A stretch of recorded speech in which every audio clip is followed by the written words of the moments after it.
All right, guys, so we talked about it in the very beginning, how the Max and the original FarmBoards, or the OGs, the difference between the two boards and how they create different feels. Now that we use with so many different athletes, we kind of clarified a lot of the ways that we'd like to use them. So depending on what you're working on, but a lot of times we'll use the Maxes when we really want to start working on hitters moving from the middle part of their body. We're using their core to create rotation. So a lot of times we'll do these in the beginning for prep work, things like that as well. The open 45 really elicits them to get that stretch across their body and then closing that gap as they're firing in.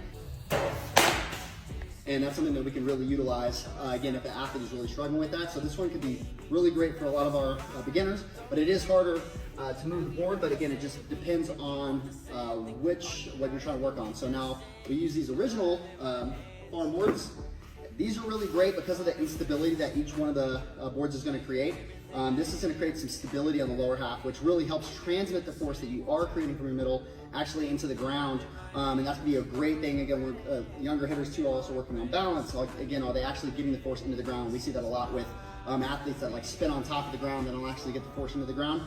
Something that we can also utilize with the original boards as well. So again, it just depends on what you're working on. It just depends on what you're working on which one we want to use and why.